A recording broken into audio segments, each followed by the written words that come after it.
Hello, you are listening to the Chapter 20 audio of To Kill a Mockingbird plus some commentary. As in past recordings, we will be using this document to keep track of important occurrences within Chapter 20. Now, just as a quick reminder, at the end of Chapter 19, Scout and Dill leave the courthouse because Dill is crying and he is upset with how Mr. Gilmer is talking with Tom. He keeps on referring to him as boy and just treating him with disrespect, and it's upsetting to Dill. And so they're outside the courthouse when they see Mr. Dolphus Raymond. And remember, Dolphus Raymond is a wealthy landowner who comes to town every once in a while, and he appears to be a drunk. He carries around a paper sack that has whiskey in it, according to Jem. Let's go ahead and get started with the reading. Come on round here, son. I got something that'll settle your stomach. As Mr. Dolphus Raymond was an evil man, I accepted his invitation reluctantly. But I followed Dill. Somehow, I didn't think Atticus would like it if we became friendly with Mr. Raymond, and I knew Aunt Alexandra wouldn't. Here, he said, offering Dill his paper sack with straws in it. Take a good sip. It'll quieten you. Dill sucked on the straws, smiled, and pulled at length. Said Mr. Raymond, evidently taking delight in corrupting a child. Dill, you watch out now, I warned. Dill released the straws and grinned. Scout, it's nothing but Coca-Cola. Mr. Raymond sat up against the tree trunk. He had been lying on the grass. You little folks won't tell on me now, will you? It'd ruin my reputation if you did. You mean all you drink in that sack's Coca-Cola? Just plain Coca-Cola? Yes, ma'am. Mr. Raymond nodded. I liked his smell. It was of leather, horses, cottonseed. He wore the only English riding boots I had ever seen. That's all I drink most of the time. Then you just pretend you're half. I beg your pardon, sir. I caught myself. I didn't mean to be. Mr. Raymond chuckled, not at all offended, and I tried to frame a discreet question. Why do you do like you do? Oh, yes. You mean why do I pretend? Well, it's very simple, he said. Some folks don't like the way I live.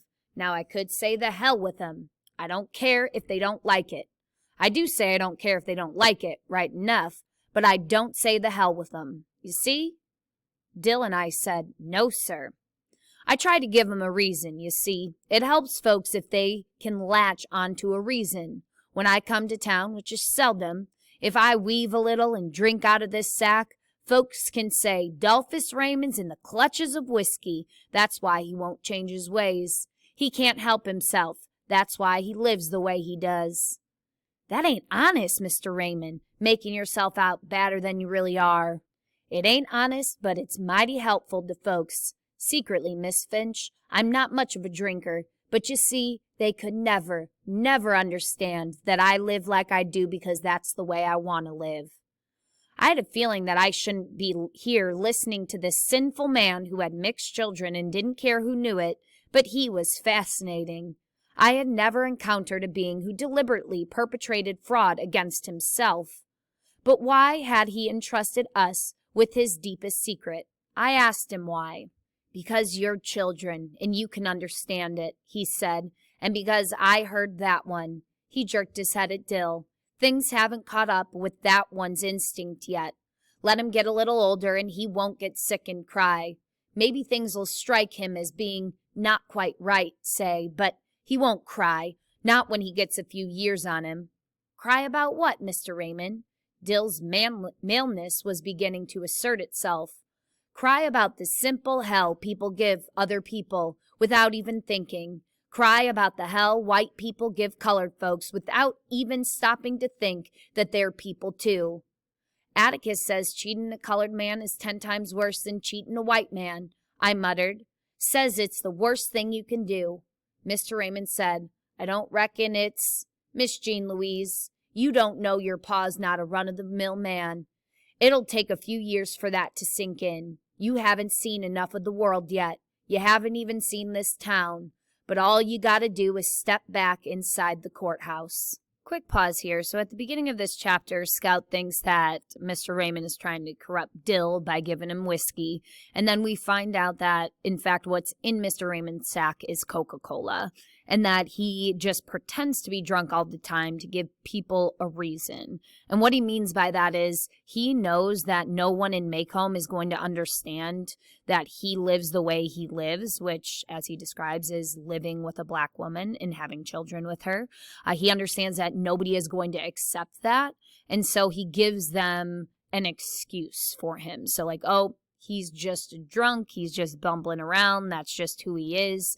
However, that's clearly not who he actually is. It's just this mask or facade that he puts on when he comes into town. He even reminds us a little of Atticus here when he says, like, yeah, I do say I don't care what people think, but I'm not going to say the hell with them.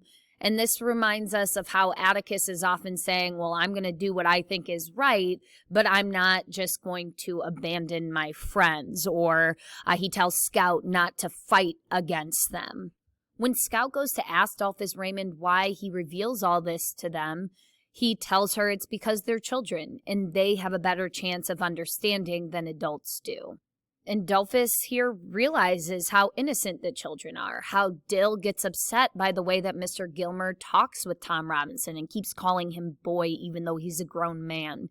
And it upsets him, and Dolphus brings up, like, you're going to see this enough that in a few years you won't cry anymore. So he seems to be saying here that by the time people reach adulthood, they are already desensitized to the racism, they're desensitized to the violence and the injustice. And he says, your children, you're not desensitized to it just yet. It still bothers you. And we see in this scene, this is just another instance of how prejudiced the people in Maycomb are. They have their beliefs about Dolphus Raymond that are clearly unfounded and incorrect. So much like Boo Radley, they've judged him based on a couple decisions that he's made that they disagree with. And they see him as this awful human being. But we see here that he's kind and that he has insight and that he's way more open-minded than the people of Maycomb themselves. All right, let's get back to reading on page 269. Which reminded me that we are missing nearly all of Mr. Gilmer's cross-examination. I looked at the sun, and it was dropping fast behind the store tops on the west side of the square. Between two fires, I could not decide which I wanted to jump into, Mr. Raymond or the 5th Judicial Circuit Court. Come on, Dill, I said. You all right now? Yeah. Glad I've met you, Mr. Raymond, and thanks for the drink. It was mighty settlin'. We raced back to the courthouse up the steps, up 2 flights of stairs, and edged our way along the balcony rail. Reverend Sykes had saved our seats. The courtroom was still, and again I wondered where the babies were. Judge Taylor's cigar was a brown speck in the center of his mouth. Mr. Gilmer was writing on one of the yellow pads on his table, trying to outdo the court reporter, whose hand was jerking rapidly. Shoot, I muttered. We missed it. Atticus was halfway through his speech to the jury. He had evidently pulled some papers from his briefcase that rested beside his chair, because they were on his table. Tom Robinson was toying with them. Absence of any corroborative evidence, this man was indicted on a capital charge and is now on trial for his life. I punched Jem. How long's he been at it? He's just gone over the evidence, Jem whispered. We're gonna win, Scout. I don't see how we can't. He's been at it about 5 minutes. He made it as plain and as easy, well, as I'd explain it to you. You could have understood it even. Did Mr. Gilmer? Shh, nothing new, just the usual. Hush now. We looked down again. Atticus was speaking easily, with the kind of detachment he used when he dictated a letter. He walked slowly up and down in front of the jury, and the jury seemed to be attentive. Their heads were up, and they followed Atticus's route with what seemed to be appreciation. I guess it was because Atticus wasn't a thunderer. Atticus paused, then he did something he didn't ordinarily do. He unhitched his watch and chain and placed them on the table, saying, "With the court's permission?" Judge Taylor nodded, and then Atticus did something I never saw him do before or since, in public or in private. He unbuttoned his vest, unbuttoned his collar, loosened his tie, and took off his coat. He never loosened a scrap of his clothing until he undressed at bedtime, and to Jem and me, this was the equivalent of him standing before us stark naked. We exchanged horrified glances. Atticus put his hands in his pockets, and as he returned to the jury, I saw his gold collar button and the tips of his pen and pencil winking in the light. "Gentlemen," he said. Jem and I again looked at each other. Atticus might have said scout. His voice had lost its aridity, its detachment, and he was talking to the jury as if they were folks on the post office corner. "Gentlemen," he was saying, "I shall be brief, but I would like to use my remaining time with you to remind you that this case is not a difficult one. It requires no minute sifting of complicated facts, but it does require you to be sure beyond all reasonable doubt as to the guilt of the defendant. To begin with, this case should never have come to trial. This case is as simple as black and white. The state has not produced one iota of medical evidence to the effect that the crime Tom Robinson is charged with ever took place. It has relied instead upon the testimony of two witnesses whose evidence has not only been called into serious question upon cross-examination, but has been flatly contradicted by the defendant. The defendant is not guilty, but someone in this courtroom is. I have nothing but pity in my heart for the chief witness for the state, but my pity does not extend so far as to her putting a man's life at stake, which she has done in an effort to get rid of her own guilt. I say guilt, gentlemen, because it was guilt that motivated her. She has committed no crime. She has merely broken a rigid and time-honored code of our society, a code so severe that whoever breaks it is hounded from our midst as unfit to live with. She is the victim of cruel poverty and ignorance, but I cannot pity her. She is white. She knew full well the enormity of her offense, but because her desires were stronger than the code she was breaking, she persisted in breaking it. She persisted, and her subsequent reaction is something that all of us have known at one time or another.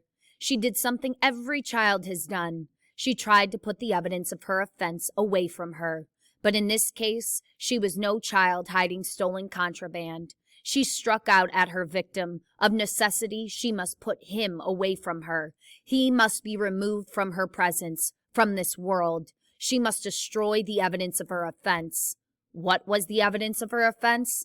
Tom Robinson, a human being. She must put Tom Robinson away from her.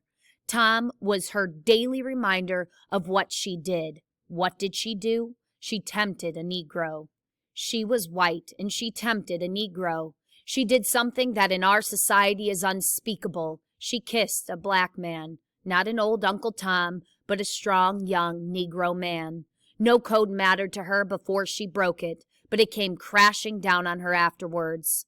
Her father saw it, and the defendant has testified as to his remarks. What did her father do? We don't know. But there is circumstantial evidence to indicate that Mayala Ewell was beaten savagely by someone who led almost exclusively with his left hand. We do know in part what Mr. Ewell did.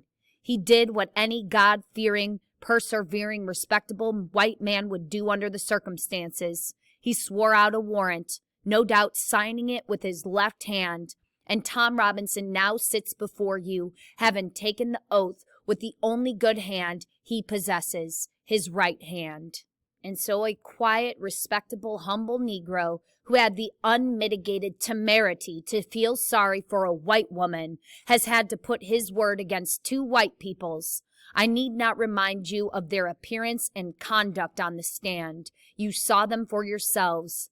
The witness for the state, with the exception of the sheriff of Macomb County, have presented themselves to you, gentlemen, to this court, in the cynical confidence that their testimony would not be doubted, confident that you, gentlemen, would go along with them on the assumption, the evil assumption, that all Negroes lie, that all Negroes are basically immoral beings, that all Negro men are not to be trusted around our women, an assumption one associates with minds of their caliber, which, gentlemen, we know is in itself a lie as black as Tom Robinson's skin, a lie I do not have to point out to you. You know the truth, and the truth is this: Some Negroes lie. Some Negroes are immoral. Some Negro men are not to be trusted around women, black or white. But this is a truth that applies to the human race, to no particular race of men. There is not a person in this courtroom who has never told a lie, who has never done an immoral thing, and there is no man living who has never looked upon a woman without desire. Atticus paused and took out his handkerchief. Then he took off his glasses and wiped them, and we saw another first. We had never seen him sweat. He was one of those men whose faces never perspired, but now it was shining tan. One more thing, gentlemen, before I quit. Thomas Jefferson once said that all men are created equal, a phrase that the Yankees and the distaff side of the executive branch in Washington are fond of hurling at us.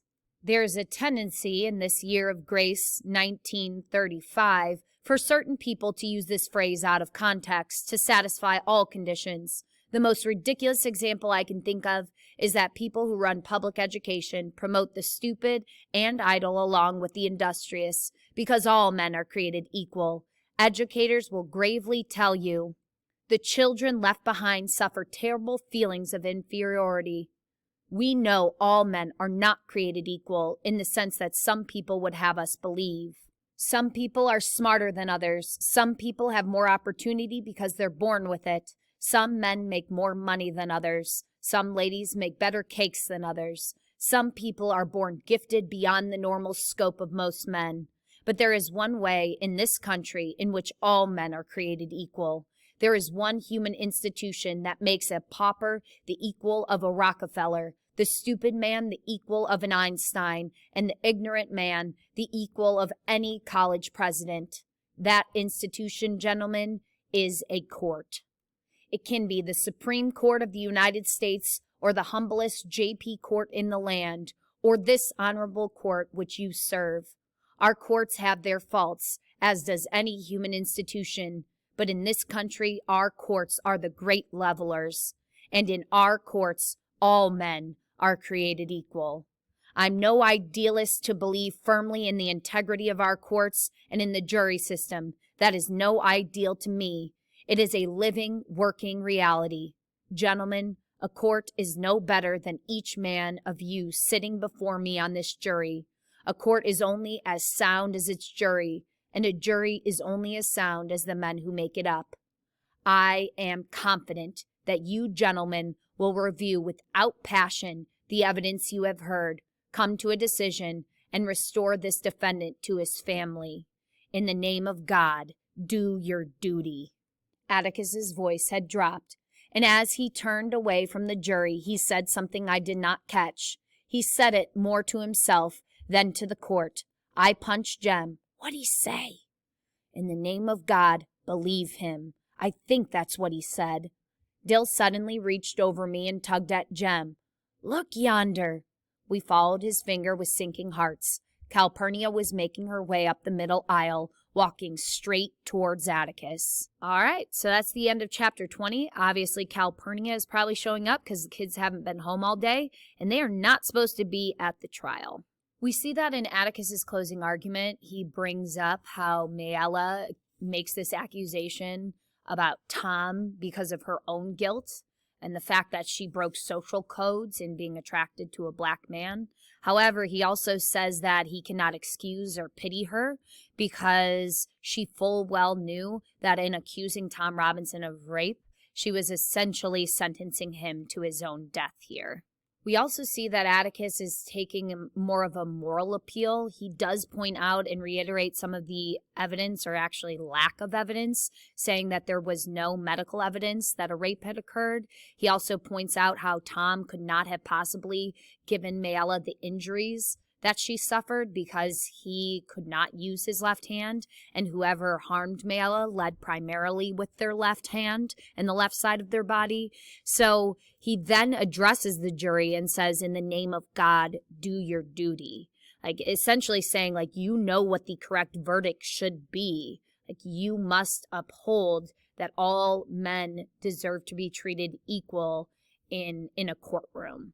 Atticus also calls out the jury members by saying the Ewells came into the courtroom knowing and believing that the jury members were just going to take their side because of their racist belief systems and because of their own prejudices. And this indicates to us that Atticus knows that this is not coming down to the evidence or lack of evidence. This is coming down to the moral fortitude of the men on the jury. Do they have the courage to go against the Ewells here and to find Tom Robinson innocent of this crime? All right, so that's all we got for Chapter 20. In Chapter 21, we will see the verdict of the court case. If you have any questions, make sure you reach out to your teacher.